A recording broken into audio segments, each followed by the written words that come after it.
Thank you for joining Wars of the Roses as we continue with Part 6, The Universality of Freemasonry, from Book the First, The Theory of the Mystic Tie by Albert G. Mackey. Part 6, The Universality of Freemasonry. It was the boast of the Emperor Charles V that the sun never sat on his vast empire. This, too, may be affirmed of Freemasonry. The orb of day in his revolution finds at each hour some hollowed spot, the home of a Mason, or the domicile of a lodge on which to distribute his rays of light and heat as he leaves the ancient shores of Asia, and with them the lodges of India, of Persia, and Turkey. He beholds other congregations of the brethren amid the populous cities of Europe, or solitary disciples in the deserts of Africa, and still continuing his course, he is welcomed by the sons of light, who are meeting in the young and vigorous republics of America. In every land the Mason may find a home, and in every clime a brother.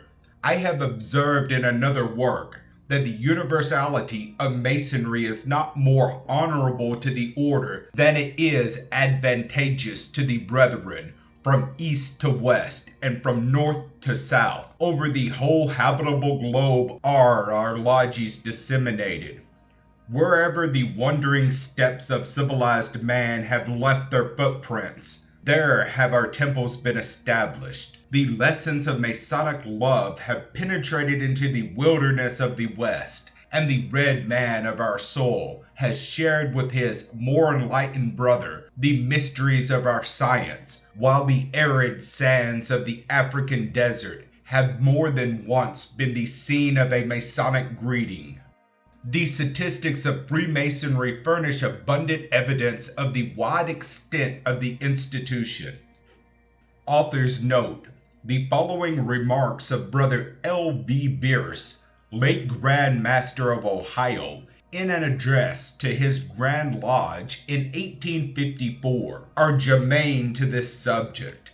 Not only in our own beloved country, but throughout the world is the present age marked as the age of Masonry. The Mussulman, long bound by bigotry, has awakened and broken the spell, and one of the highest and best of the Ottoman sons is now in England for the purpose of procuring a dispensation for a lodge in Constantinople, and qualifying himself as a teacher to his countrymen. The bigotry of the Turk has heretofore excluded the organization of lodges in that empire, though most of the enlightened statesmen had received the degrees in other countries. In the present convulsed state of the Eastern world, they have been brought in contact with the more civilized races of France and England, and are now struggling to throw off the shackles of ignorance and bigotry and adopt the more ennobling principles of the Western world. We shall soon hail not only a sister lodge in Constantinople, but a sister Grand Lodge of Turkey. In Europe, lodges are to be found in the full vigor of operation in every kingdom, except Italy, Austria, and Spain.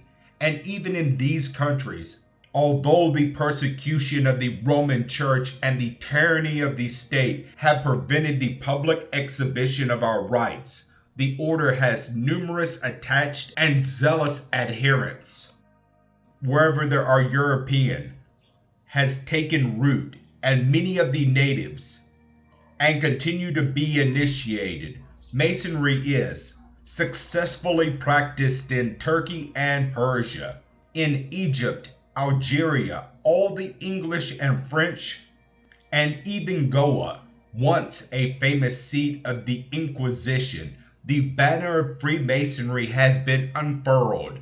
In America, there is not a spot of earth except its remote and uninhabitable wilds that has not witnessed the opening of a lodge. Even in Brazil, an absolute monarchy and a Roman Catholic country, both ingredients in its constitution which are inimical to the progress of the institution, it is in successful operation, and the Grand Lodge of Brazil may be classed among the most active Orients of the New World. Among the Indians of North America, Freemason is popular, and Colonel Butler, who died gallantly in Mexico during the late war with that country at the head of the South Carolina Regiment of Volunteers, requested and obtained initiation in a lodge in this state, while he was employed as one of the Indian agents of the government, because, as he himself avowed, he saw the immense advantage it would give him in preserving peace and harmony and in exerting a beneficial influence among the tribes under his superintendence. An interesting incident illustrative of the extent of Freemasonry among the Asiatic Aborigines is recorded in the London Freemasons Quarterly Review. In a lodge held in 1845 at Bombay, there were present 9 native brethren, 3 of whom were followers of Zoroaster, 2 of Confucius, and 4 of Mohammed, assembled together around one common altar and engaged in the worship of one common God. Among the records of the Grand Lodge of Scotland, we find the following entry under the date of November 30, 1785, as a corroborated evidence of the extent of the order at that period into Mohammedan countries. A petition having been presented for a distressed Turk who, upon examination, was found to be a brother of the order, he was ordered immediate relief. 2 or 3 instances will be found recorded in this work of the deeds of brotherly love performed by Arab Masons, as a further confirmation of the extent of the order among these people. The following paragraph, originally published in the Albany Gazette, New York, May 4th, 1821, is entitled to a place under the head of the Universality of Masonry. Port Praia, St. Jago, December 21. Arrived His Britannic Majesty's ship, leaving Captain D.E. Bartholomew, C.B. Commander, last from Rio Ara and Cape Blanco, and sailed 2d of January for Goree and Gambia, surveying. Captain Bartholomew informs us that at Rio Ara he had an interview with a tribe of wandering Arabs and, strange to learn, found among them a Freemason who spoke a little Spanish, and said that in Arabia Felix, where he had been, were many Freemasons, and offered to go on board the ship, but was prevented by the chief.